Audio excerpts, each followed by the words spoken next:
maybe this could be an interactive conversation. It's just a little bit of a sharing that we kind of put together. And I'm grateful for this opportunity, also because it's helped me to reflect, on where I'm at. Because as a startup, we constantly change and innovate, and we move so quickly sometimes that I need to kind of like pause and do some stock taking. So I'm always very grateful for opportunities like this because it helps me to reflect, and to just see where we're at.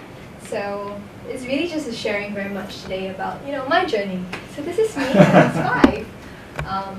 5. As a little child, can I share?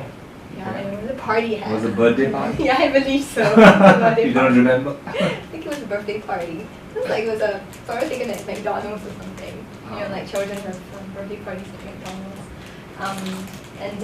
A story that I always share is I always look back at me when I was a little bit younger and found what I was doing as a child pretty fascinating. Kind of looking back in hindsight.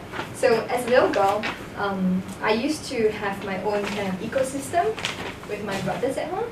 So we would actually have our own currencies, and we would make it to be like $10, $5, and sometimes the zeros would accelerate to many, many zeros. And we would use that as a currency, in our own homes to trade, to barter trade for like clothes. We would be playing pretend essentially. And when I look back on hindsight and realized what I was doing, I thought it was actually quite strange that I'm today as an entrepreneur doing stuff related to money. And it was almost kind of like a seed that was planted at a young age, So, just for laughs. And very much, my background was very much in communications and new media in the US. And these halls were very familiar to me. And my journey kind of went on as I went to Stanford University under the NUS Overseas College program. So I was working with a high-tech startup at that time called Quick.com. They do live video streaming from your cell phone to the web. And at that time, it was not, what they were doing essentially had the vision of FaceTime. And that was actually an innovation that was started out in like 2005. So they were incubating that, for many years. And finally the company started in 2006. And what happened shortly after, as we were working with them, was I think after a 5-year cycle, they actually got bought out by Skype for a good $150 million. And then finally to Microsoft. So I was very much, immersed in that kind of an environment where suddenly everyone was like an entrepreneur, they've got like, trencher stories where they've failed. They've now been, millionaires who are really humble and modest, like you wouldn't really imagine. And they had, a good product that people could use, that people could, be excited by, that people could have value from their product. So being immersed in that kind of environment really actually opened my eyes. And I believe that my practical learning to life really began. Suddenly I was thrown into an environment where I had to just, kind of go out and do what I hadn't known before. So, in a startup, people essentially just show you things and you're just meant to take it on and just kind of run with it. So at the time I was very much exposed to product marketing, to business development. So we actually negotiated deals with some of the carriers.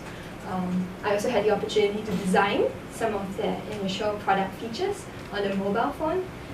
So it was a very good learning experience in the sense that it was very practical, it was very real world. And in a startup, you could see what you do and how it visibly impacts, the kind of production quality that they were doing or the kind of features that they were releasing in terms of their updates. And coincidentally as well, as I was in California in 2008, it was actually the wake of the financial crisis. So I was in California for about, I think, 3 months, and suddenly, there was this huge news all over, the news stations, and my co-founder and myself, who is my business partner today, experienced, the financial crisis. And as Singaporeans, going there, we didn't realize the magnitude. We only came to realize the magnitude of the impact of the lack of perhaps financial know-hows or financial management or mismanagement for that matter. And it was the first time that we were really challenged as well as individuals. And for me personally, I've always had the intention of going to the Bay Area to start my own company. after coming back. So I had dreams and aspirations of doing so. And when I saw the wake of the financial crisis and having gone into American homes, to inquire and to figure out, what was actually happening in terms of, money management, we realized that, that at a young age, perhaps, the ways and the methodologies in which money was taught was probably not accessible or not engaging. But at the root of it, what we found was that there was actually a knowing doing gap. Because all the great lessons around money could be taught to you, but how do you essentially practice that in your daily life? If I actually have a budget that I write on a piece of paper, how do I actually put that into practice? So there was a knowing doing gap in terms of financial illiteracy that we found at that time, and we said, okay, so what was it that we needed to take ownership of to kickstart?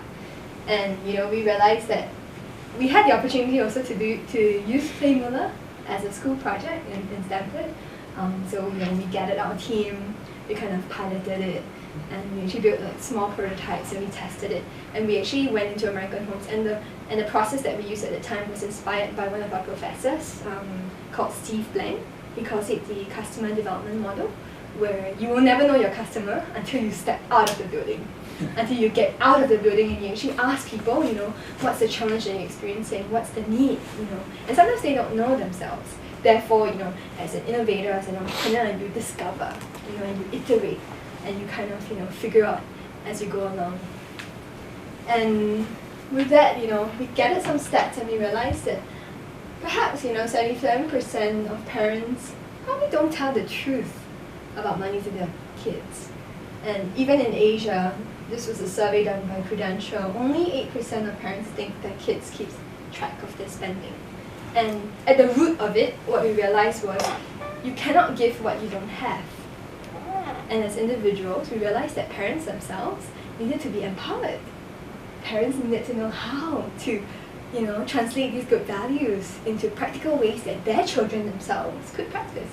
So as much as we decided, okay, we'll start doing something for kids, it was about 6 months into the discovery of Play Muller that we realized that, it was a parent's challenge that we were also tackling.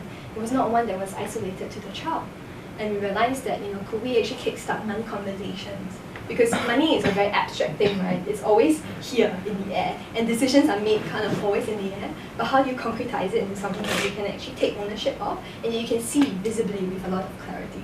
And what this led us to was a lot of research. And one of the key models that we stumbled upon was what we call the KAB model, where it's knowledge, attitude, and behavior. And because money is such a complex topic, right? How do you essentially break it down, into something that you could actually take action for in a very simplified and a very understandable fashion? And at that time, we were also looking at some of the research in the space, and we realized that there was a professor that also inspired us a lot, and it was B.J. Fogg. He was a professor at Stanford, where he talked about using computers to design for behavioral change. Right? How do we use technology to design for behavioral action and behavioral change? And that was where we realized that, wow, there was actually a way to design, tools and solutions that could trigger good action. And I guess another point of contention that I had, as an individual was when I looked at the games that kids were playing. Like your club penguins, and you kind of go into the world, and then you buy clothes for your penguin, and then you kind of use virtual currencies to buy more stuff. And I kind of stopped and asked myself, is this the kind of world that we want our kids to be living in the future? Is the mass media perpetuating values of consumerism, and could we actually use games in a way that could really encourage, that could motivate positive behavior? So it was a combination and confluence of many different factors that kind of led this to what we're doing. And just wanted to let you have a sensing as well of where the company is at. When we first started, we were very much just in the space, financial education, because we're in the business of empowering people, children, young parents, and even young people. But we very quickly realized that we were traversing in this space as well, right? Because we realized that the methods in which individuals perhaps, or organizations or institutions were teaching was through textbooks, right? Text-based solutions. And they even had, in some countries they have standardized tests, and as an industry as a whole, people are figuring out if standardized tests really translates to real behavioral action, in their own lives as consumers. And we realized that if we existed as a company, how would we differentiate? And that's where we realized that we could utilize, gaming or game mechanics, or what we call play mechanics, to incentivize, good behavior, or to present money management, which is already a very boring topic, in a way that's more fun. And as we journey along, we realized that we traversed the banking space as well, which I can share, a little bit more in detail. And the banks have, today become our customers in the journey of empowering young people as well.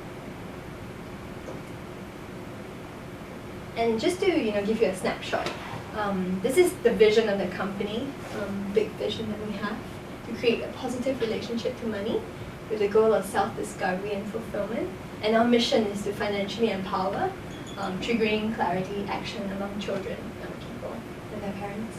And these are the different verticals that we have as an organization. We'll turn 3 this year.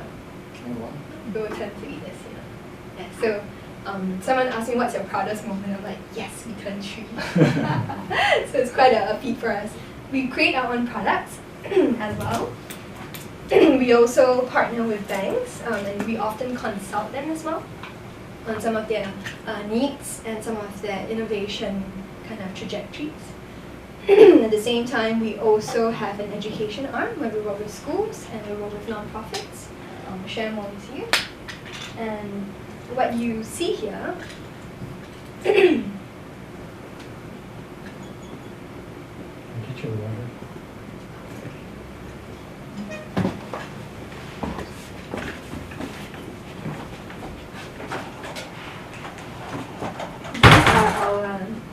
Suite of products. As of today, we've got 5 different products. Excuse me. This that you see here is one of our new and soon-to-be announced products. So it's top secret. One of the first to hear it. Yeah, it's kind of a little bit more public. This was one of our flagship products on the web that we designed for children ages 6 to 12. Coin Catcher is a game on needs and wants for children ages 4 to 6.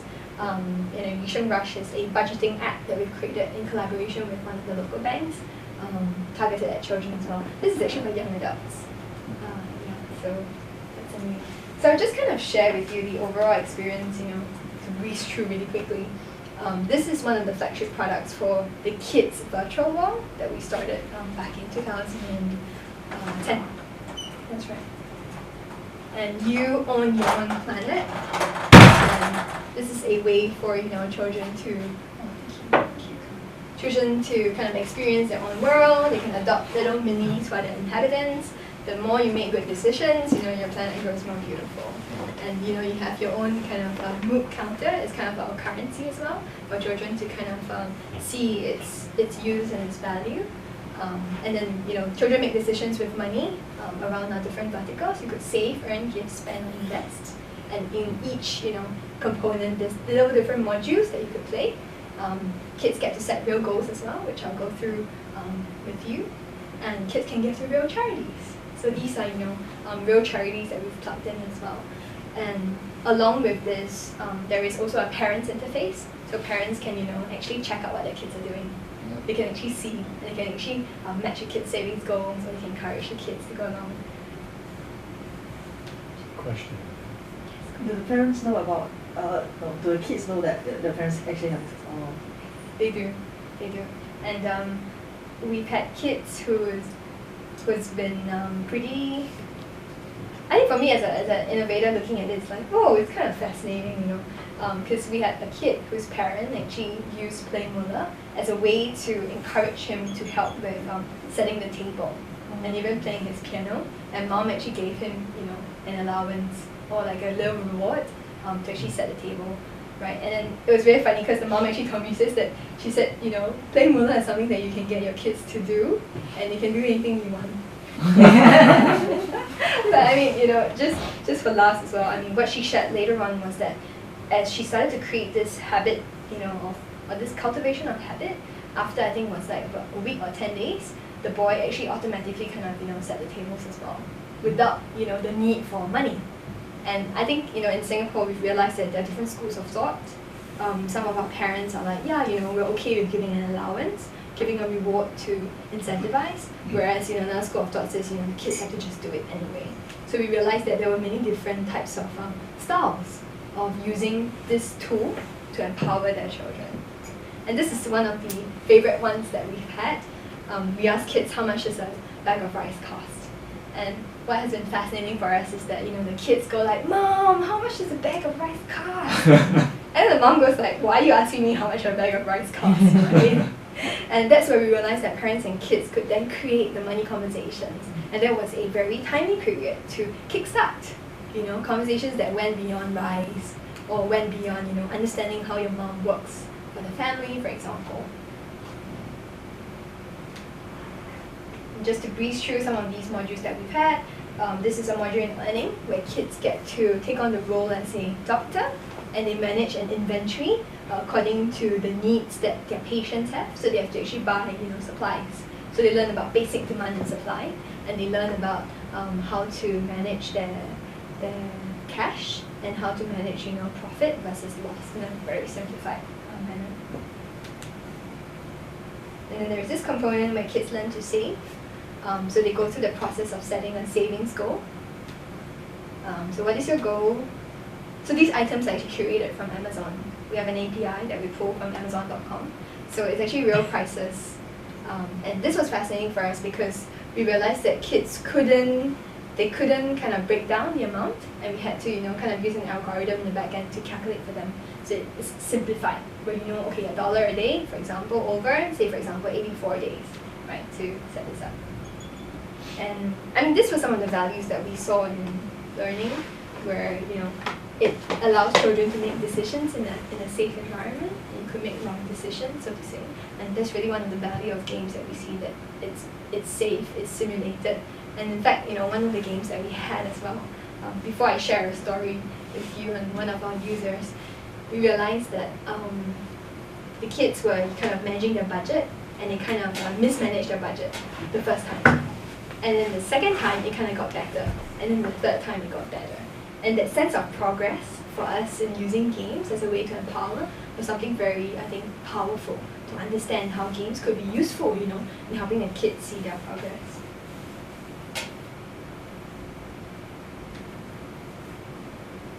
So one thing that I've mentioned as well in terms of money conversations, how this has been demonstrated in our products and with our users is had a chance to speak with this little boy, Lucian, who's about 11 this year. And I had an opportunity to speak to him, and I asked him, I said, you know, so how has your experience been, you know, using Playing With Us? So this is actually one of our users. And he said, well, it's been good. I'm like, okay, so what's been good about it? You know, why do you use, for example, like the Go machine, right? And the kids go, oh, I use it because I can put it in there so I won't forget it, right? If I put it on a paper, I would lose it. I would lose, you know, and forget about my goal. And we found out later on that this little boy, his dad actually brought him to the sports stadium to actually sell drinks, to earn an extra allowance, so that he could work towards his goal, which was a bicycle that he was saving up. And we were quite amazed because, you know, the dynamic relationship between parent and child actually helped encourage and support this child in terms of working towards his goal. And we realized, I was speaking to him, and he said, you know, actually halfway I wanted to give up. I was like, why do you want to give up? I was like, it's so hard, right? It's a $500 bicycle, I'm only 11, it takes me forever to save up for it. I mean, not like us, you know, as adults. Because the time value of money for children in the horizon is actually very far, and very far ahead.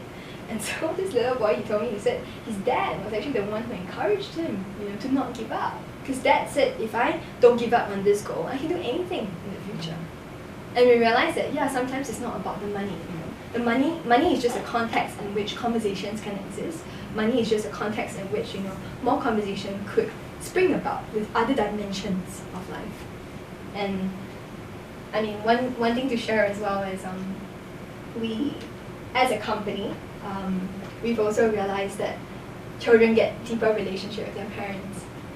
I mean, this is kind of like the part about, you know, the I would say the effectiveness, the stories of, you know, good behavior action. On a on a company level, as an organization now having been around for 3 years, we realized that we've actually gone through many different pivots. And how the pivots actually happened, just to kind of take you back, was when we first started, we started in California. We tried to launch the product in the US, and we actually did. You know, that was about, we launched it about a year and 3 months. I think it took us about a year and 3 months to go to market. And very quickly after launching, we realized that, yeah, it's a good product, you know, there are people who are using it, but the business model was challenged.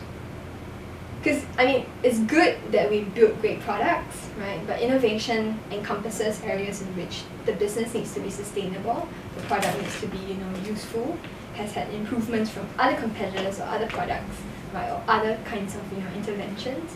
And the two and two had to come together. So we started in the US, right? Tried to kind of break in the market and realized that the revenue that we got from the business model was actually very little. Because we realized that it was only a small subset of parents who would actually pay for a product like that. So we then pivoted and we said, okay, let's come back to Singapore and find out if maybe parents here would pay for it, right? Because this is a country known for education, right? And maybe in an Asian context, you know, they would pay you more, right? Or they would be more willing, I would say. You know, and at the time we were doing our comparisons to see which market was viable. So I mean, this is the reality. And a lot of this that I will share is probably, you know, the stories in the trenches. And we came back and we tried again to go to market with parents, but realizing as well that we did not have sufficient marketing dollars. Because as a small startup, right, to get out to market at the level of scale that some of the companies do, it's way above what we could, you know, afford or what we had in our reserves. And what we did later on was, again, found out that, yeah, you know, parents who were paying for it would actually still be a very small subset. So we then got challenged, and this was over a period of maybe, say, a year, right, a year and a half. It goes on, so you can imagine the kind of, the turmoil, right, it kind of goes in. You'd be like, okay, so what now, And we were very fortunate because as we kind of pivoted along the way, and as a startup, we had to move very quickly, we found our first paying customer to be the bank. And we had it in the business plans written very, very early on, when we were still in school, back in the university. Only to realize that, hey, the business plan is actually getting more, it's getting to fulfillment earlier than we had actually anticipated. You know, because we started questioning ourselves as a company, were we ready to, you know, to work with a big bank, right?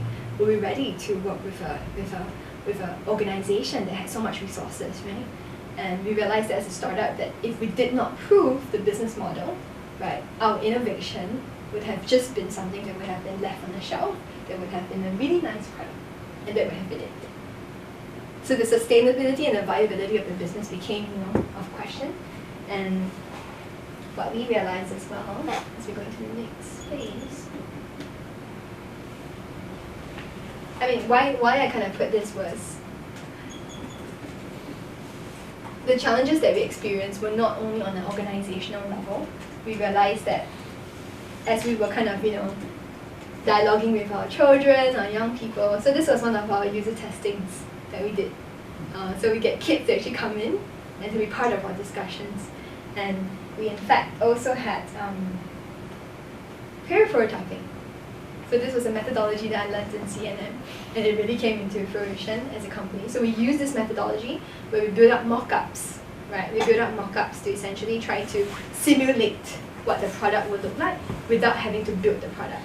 And I mean, as we were pivoting, as I mentioned, you know, with the banks, I remember in the first year and a half of the inception of the company, going to my co-founder and actually sharing with her as well that, hey, you know, I was speaking to a group of young people. So this is not kids, young people.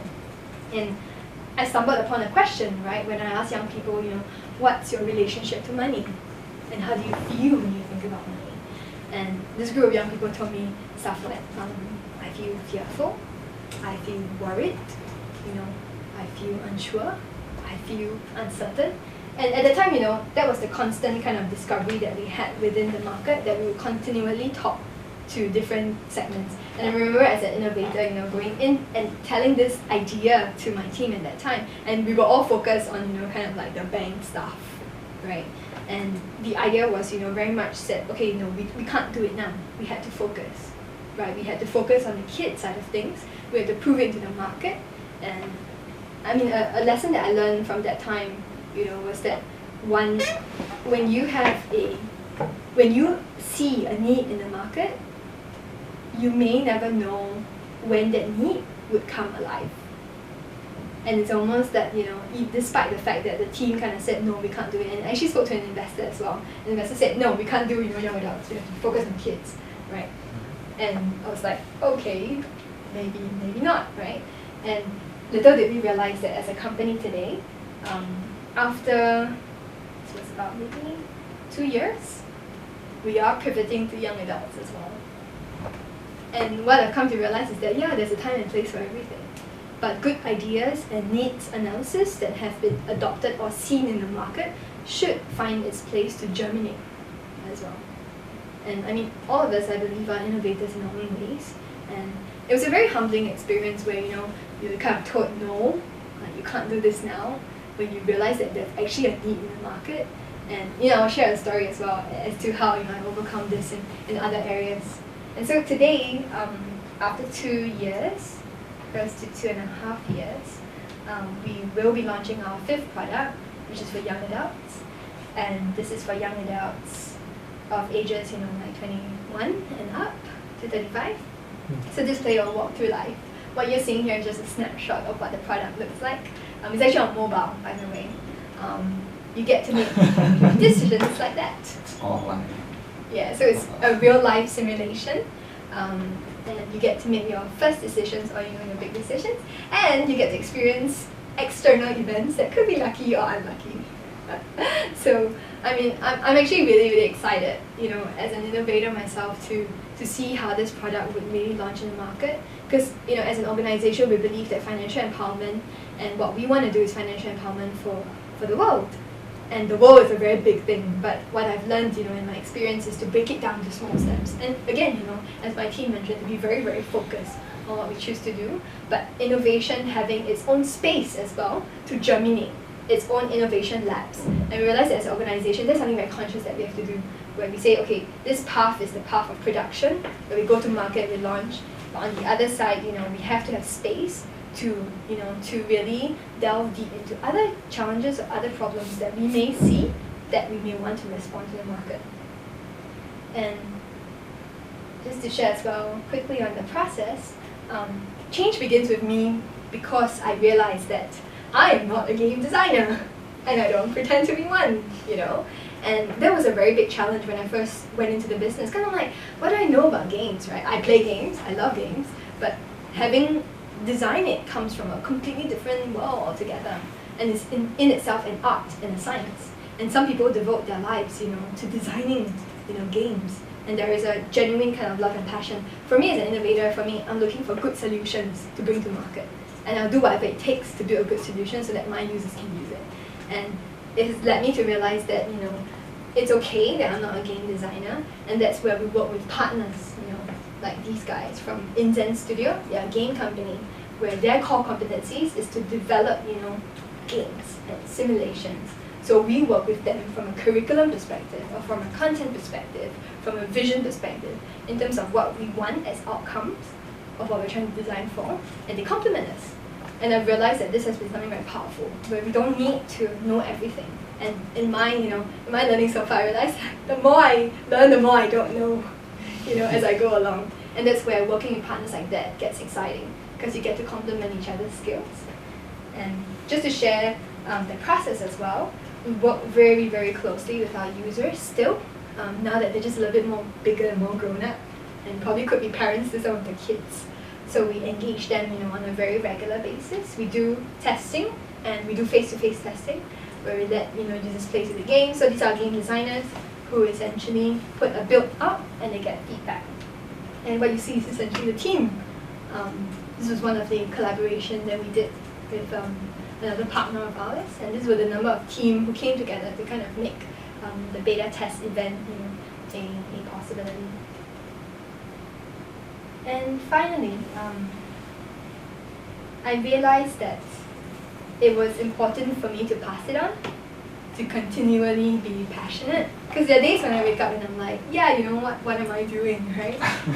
and for me, there's a very big struggle as an entrepreneur, as a social entrepreneur, which is how do you balance between urban financial education and urban financial empowerment versus rural financial empowerment? You know, and for me, I've had a heart always for the poor, and I've always known that, you know, the kind of problems that we're facing in Singapore is first world problems, and the money issues that we're facing is, you know, is completely different from, you know, our friends in Indonesia, for example. So these are a group of street children in Indonesia, and I've always asked myself this question: so when on earth can I finally go and serve, you know, like the poor? Do I have to be a millionaire like Bill Gates before I start doing? Or what resources do I need? And you know, there's kind of a mental model where you think that maybe that's the way. But the opportunity presented itself when I realized that I didn't have to be. You know, that in our little resources that we had as a company, we could still do it today. And how this has come about was I had an opportunity to go to Jakarta once, and I was working with a group of, I was actually speaking at an event, and then I met an Indonesian lady who owns a hospice in Jakarta. She does palliative care for poor people at the point of dying. And so she said, did you hear about this school called Sekolah Bisa? I'm like, no, haven't heard of it. It turns out that this is a micro school for street children where British International School actually collaborated with them to essentially create a separate school. So this is like, you know, this is like level 2 of the school, like bamboo, open air, you know, very kind of like Bali style. So this is a group of about maybe 29 students. And when I first got invited to go in, I realized that, oh my goodness, like what do I know about street children? Like what do I know about educating these kids? And I kind of asked myself, okay, if there's only one thing that I could impart or share, what would it be? And you know, going down to really just basics, right? Financial empowerment, you know, money decisions, big things. But if we simplified it, you know, it could be as simple as just knowing the difference between needs and wants. Because we're all human beings, right? Simplifying our needs and wants. So remember the coin capture game I showed you guys? All of our products that we had? So we should put it into the hands of the kids. And you know, they learned it and they played it. And when I actually asked the kids, you know, I said, what do you do with the money that you have? I mean, take a guess what the kids said. Buy food. They buy food? Yeah, clothes. What else would kids buy?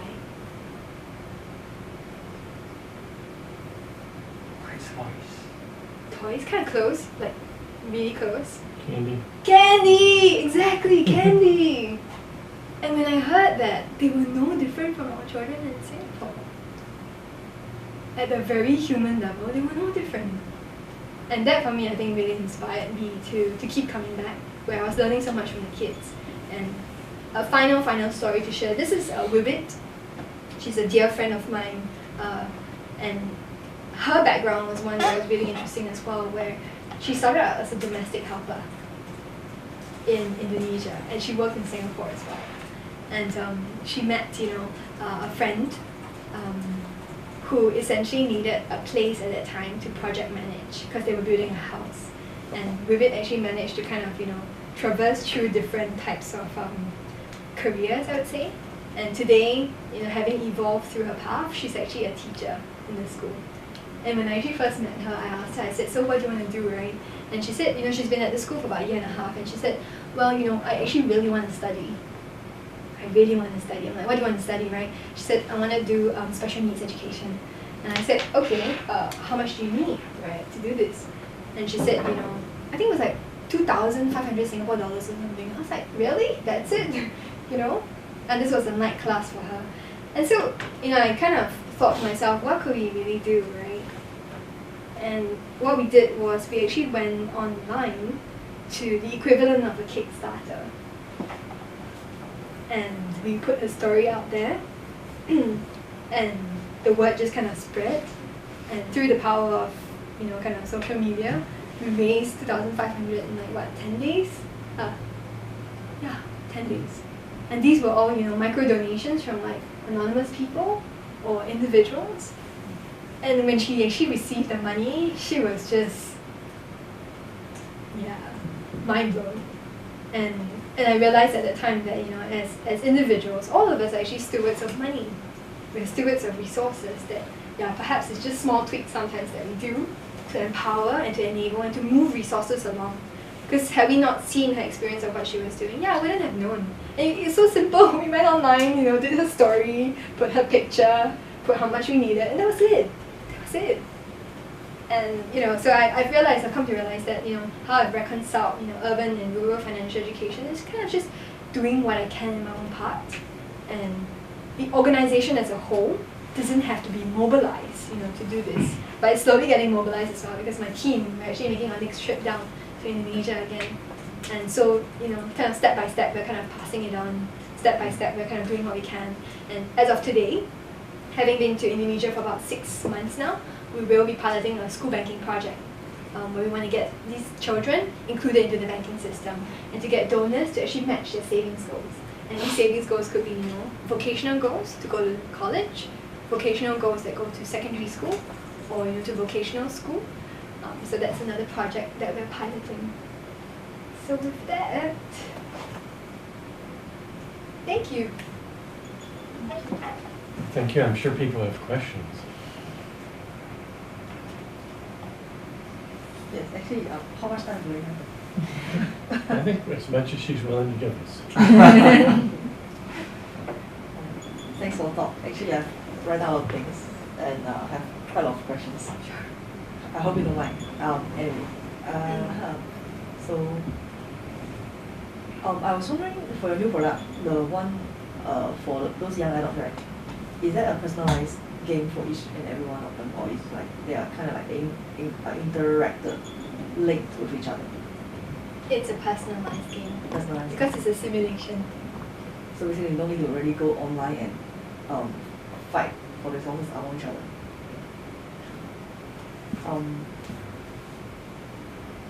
And I was wondering if you all actually did your market research and developed the product at the same time, or is you develop the product first, after that you go there and really decide. So we had a development process, and that's what we call kind of the lean method. So this was a method started by Eric Ries. He was the founder of IMDU. And it's quite interesting because we had a class one day and we're talking about the lean method and Eric Ries' story, and then Eric Ries suddenly popped out. He was actually present, so he was actually doing a case study. So Eric Ries has this model where it's about lean startup, where you have a hypothesis, where you put forth in the market, and then you kind of test it. So you test it by speaking to people, by validating, right? And then you could even build your own prototype after, and then you revalidate again. So it's kind of a loop that goes around. And to answer your question, what we've done is that we've done basic research where we kind of go out and we talk to people. So we have an initial hypothesis already. And what we do in the next loop is that we actually build a small prototype. And the prototype can be really, really small. It could be paper, it could be, a web page, it could be as simple as, a tool. Like for us, I think when we first started, our core feature was also the Go machine. So we actually only built the Go machine before we built out the massive wall. So that took us like about 1.5 years to build up. But the first Go machine led us about maybe a month or less. So what's the first time when you go there and pitch for home? Like, what's the stage of development? Okay. So we had a first paying customer who was a mom who used her product with the daughter, and we had proven that a paying customer, being a parent, had paid. So that was one, proving that there was a paying customer, there was demand. Number two, proving that you could build the product. So we actually built it up. We built up, like the mini kind of virtual world. And the third was actually critical, that we could find our team. And Min comes from a finance background. I come from, like a psychology, media background. And we needed a programmer who would double up as our CTO. So the last candidate or the last person was critical in the funding process. And what is like your role in this company? I think besides the co-founders, like kind of CEO.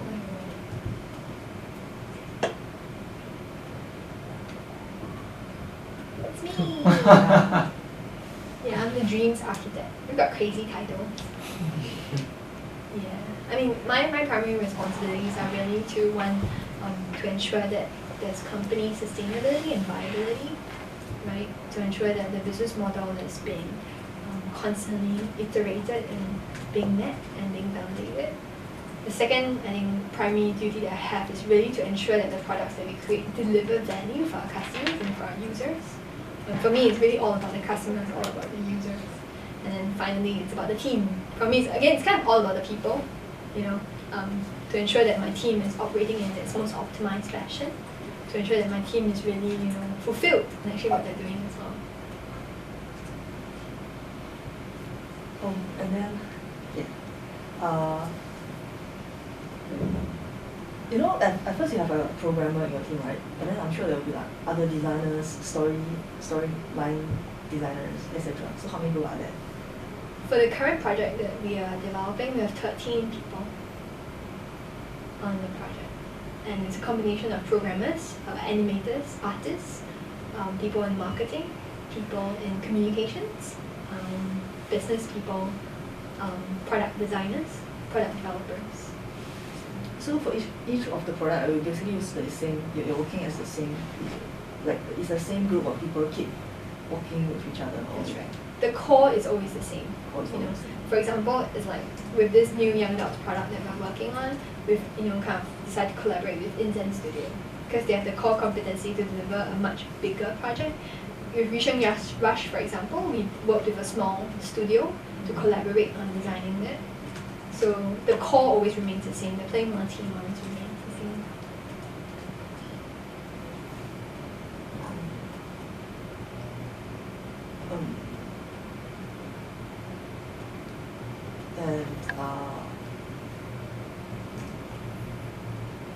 Do you consider the part where framework can actually deal with teachers and parents that misconceptions previously as a very crucial part in the entire business model? Elaborate a little bit on what you mean by that? As in interactions between the kids and the parents, do you consider that as a very crucial part of business model? I would say in the larger scheme of things, yes.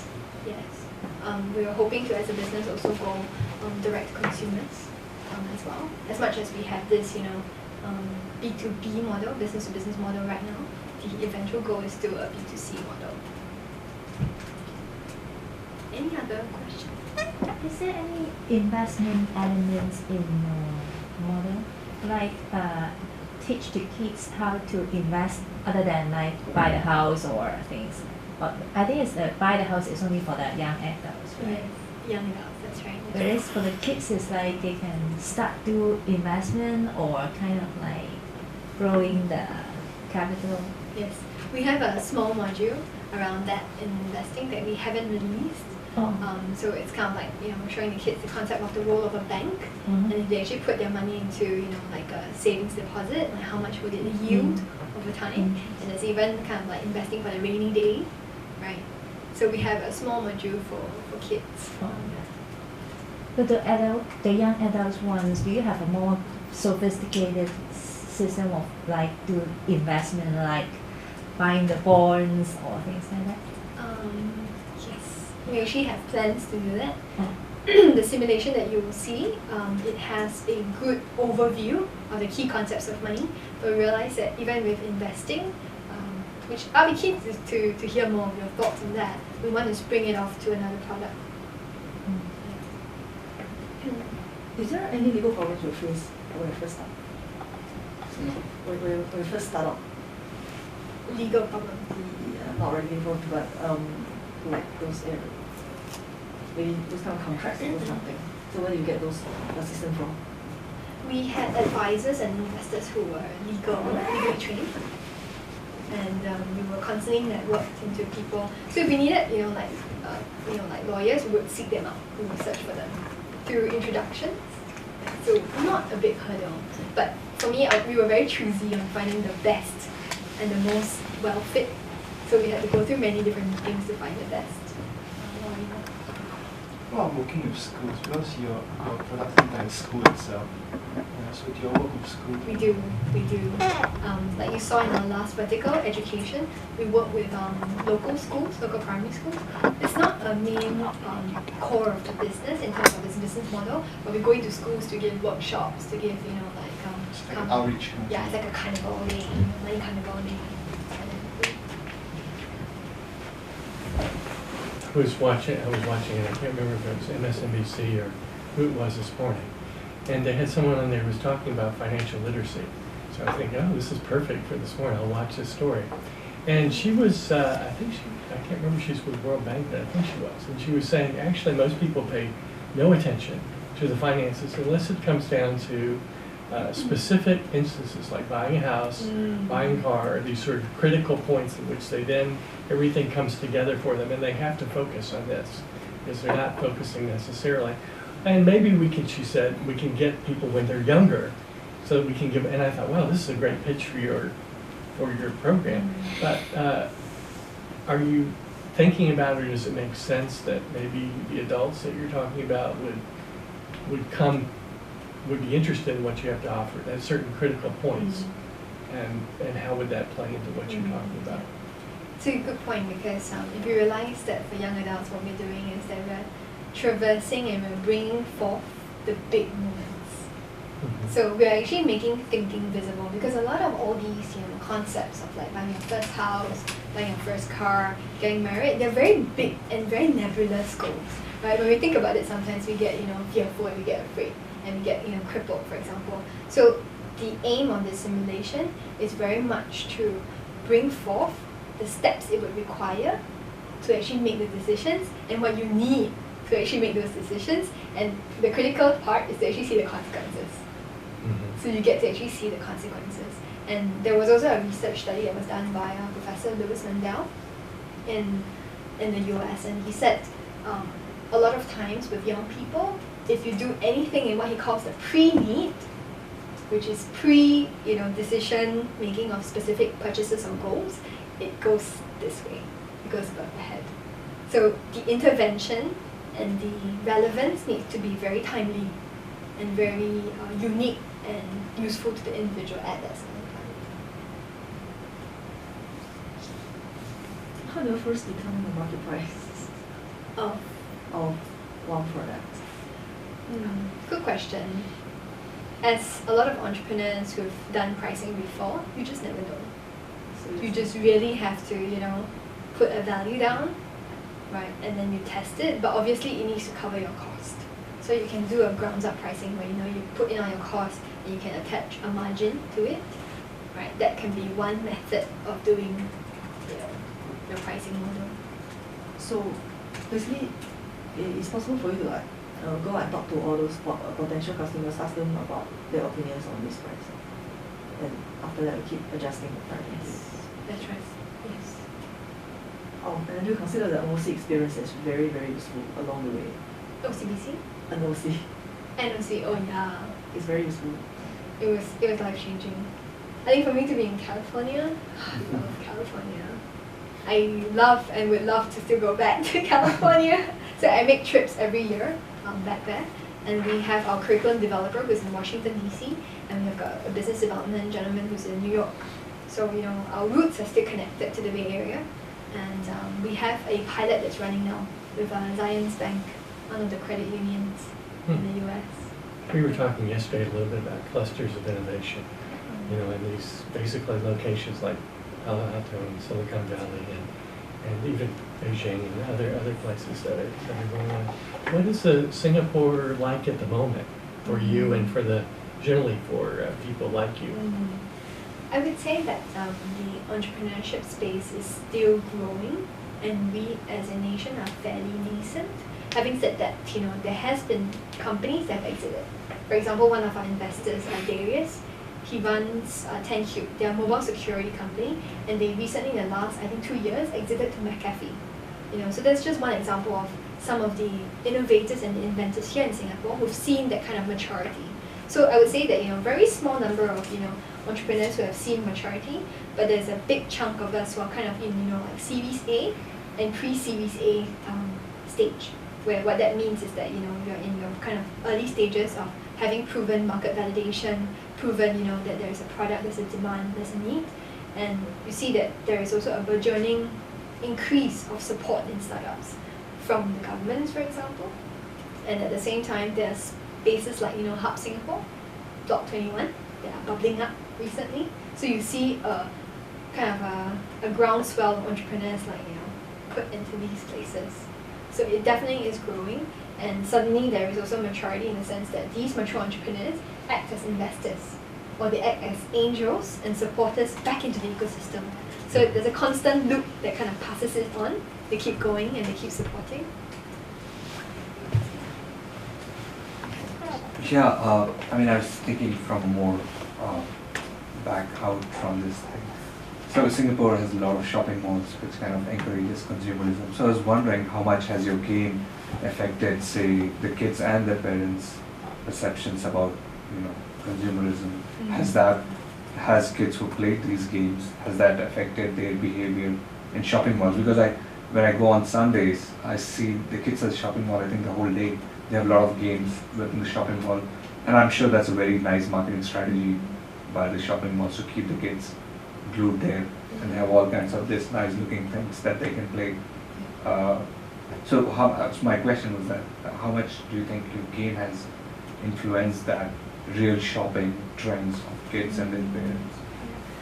I have a case study of this in a different perspective, where we had one of our users who was, I think, 10. He wanted to save up for a PSP, right? And I think for us, we always, traverse the goal part with a lot of care, right? Because you don't only save towards something that you want, but you save also because of the rainy day, right? So when we actually first spoke to this boy, it turns out that he was saving for his PSP in a transparent jar. So he could actually see his money grow, right? And I think that actually encouraged him to save up for his PSP. But what happened afterwards was he actually told his mother that he did not want the PSP anymore. Wow. And we were like, wow, why, right? Why? And it turns out that this little boy, he said, because I could then save it up, right? And maybe I could get something bigger at the end of the day. So his mom actually brought him to the bank to save the money up. So we were like, yeah, and I think this boy demonstrated something that is very intrinsic, which is delaying gratification. And that was something very powerful for me, that we realized that, that there is an inherent possibility for the child to delay, his or her gratification. In the larger scheme of things, if you're talking about X number of people who have, influenced their decisions in terms of choices in the malls, I think that we still have a long way, but I believe we're on the right path. And actually, that's a similar sentiment that I share as well. When I first got back to Singapore after being in California, I was just like shocked. Just malls and malls and malls everywhere. Yeah. And there is no sense of, it just never seems to be enough. Especially if you go to MRT or get out in a mall, which is like how scary, right? Oh, I've wow. been here for 4 days, I haven't gone to a mall yet. No, you have. Yeah, I wanted to ask, because since you consider yourself an innovator, I'm sure you have a lot of ideas. So what's the next? After playing with it, what do you see yourself doing? After playing with it. This is a secret, right? I mean, it's a good question because I do want, I mean, the vision for myself is, okay, maybe serial entrepreneur, right? What the next idea is for the next company, I'm not sure yet, but I have a lot of ideas for the current product that we want to build.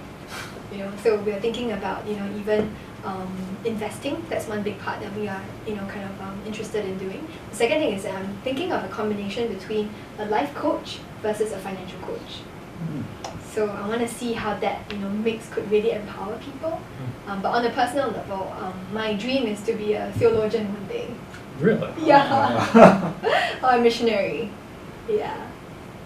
And I think I have an opportunity to be a different kind of missionary, It's not a missionary in a traditional sense. But yeah, I'm still kind of, evolving and redefining what that means for myself. Just a comment, I don't know what your time is like. I think you're on the right path with this credit union thing. Because I do think that credit unions, at least in the United States, feel that they have a very different relationship with the people because they're member associations. And this whole idea of financial education and financial literacy and assisting people, and I think especially the idea of focusing on our kids. And they're a huge network. And I think their views of the world are somewhat different than banks. It's true. Yeah. It's very true. So I think that might be a group that would really resonate with your notions. Other questions?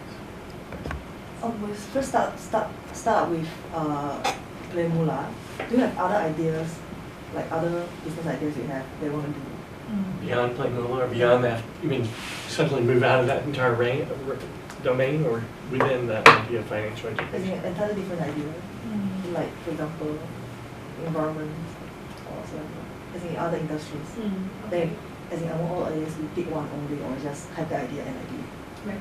I would say, okay, I was also discerning between setting up a quick office in Singapore. So we were actually in talks with the founders, and we were really discussing, office space and stuff like that, whether it would be viable to set up an operational unit in Singapore.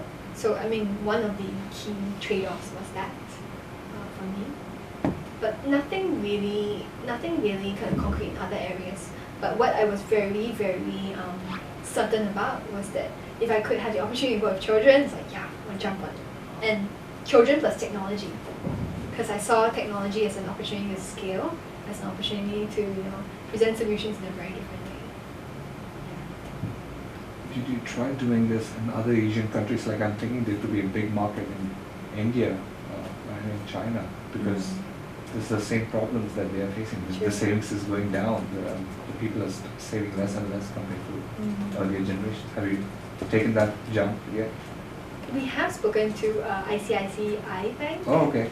Yeah, we have China not yet, because we know that's another world. We are also kind of discerning markets that are very similar to Singapore. Like Dubai, for example, Australia, Hong Kong. Yeah. So those are some of the initial markets that we're thinking of, kind of expansion.